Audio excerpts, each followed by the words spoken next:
Pourquoi justement ces militants islamistes sont si insolents? Parce que c'est quand même effrayant, quoi.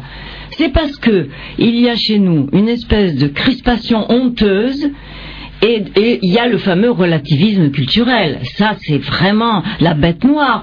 Si toutes les cultures se valent, ça c'est le credo d'une certaine gauche, si toutes les cultures se valent, pourquoi pas la polygamie en France? Pourquoi pas l'excision? Tu comprends? C'est ça le drame.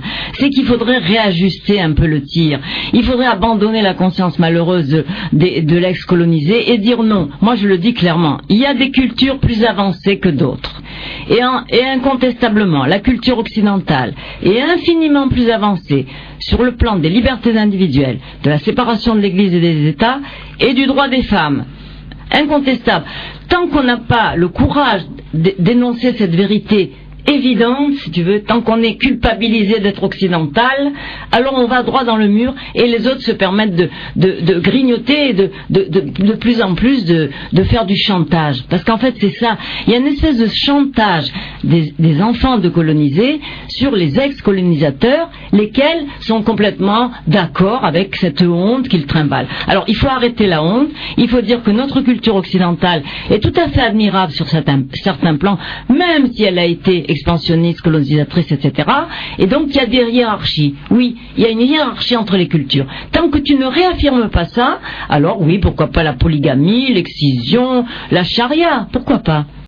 Quand, dans les années 80, la Ligue du droit des femmes a voulu renvoyer en assises l'excision, c'est-à-dire a voulu la dénoncer au titre de mutilation sexuelle, eh bien, j'ai eu sur le dos tous les avocats de la Ligue des droits de l'homme, c'est-à-dire, ça fait très longtemps que moi, j'ai l'habitude de m'affronter à ces gens-là, surtout la Ligue des droits de l'homme, qui, au nom de ce fameux relativisme culturel, nous culpabilisaient en disant, vous allez renvoyer le pauvre travailleur malien en assises. Mais si le pauvre travailleur malien mutile sa fille, j'utilise la loi française, voilà.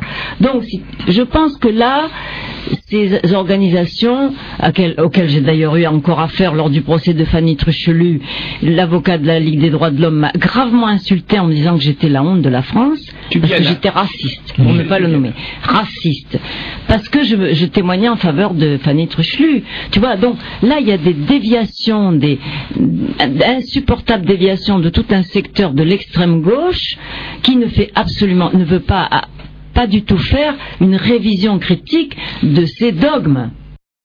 Il y a un totalitarisme de la pensée aujourd'hui.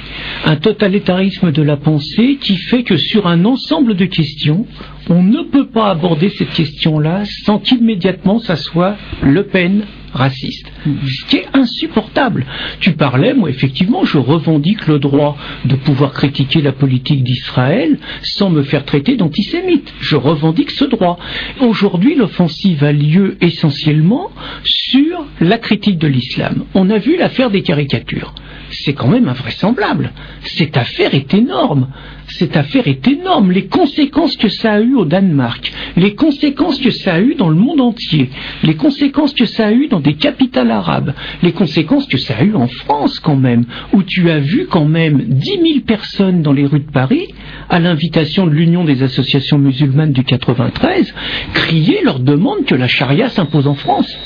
C'est très clairement ça leur revendication, c'est-à-dire pas le droit de critiquer le prophète, pas le droit de dessiner le prophète, pas le droit de faire de l'humour avec le prophète. Alors on se prend dans la gueule, vous défendez le choc des civilisations. On ne défend pas le choc des civilisations, du moins pas dans ce sens-là. On défend simplement le droit à la liberté de parole, le droit à la liberté, à la libre critique de tous les dogmes. Tous les dogmes, c'est tous les cultes. Tous les cultes, c'est l'islam.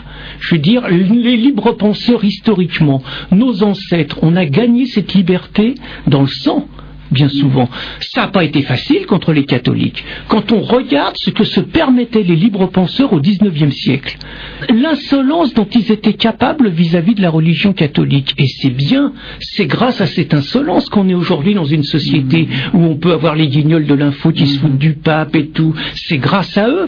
Mais c'est pour ça qu'on a fait ce livre, c'est justement pour dire arrêtons de nous laisser culpabiliser. Arrêtons de nous laisser culpabiliser par le chantage au racisme. Arrêtons de nous laisser culpabiliser par le coup de l'islamophobie. Le MRAP amalgame systématiquement l'islamophobie et du racisme.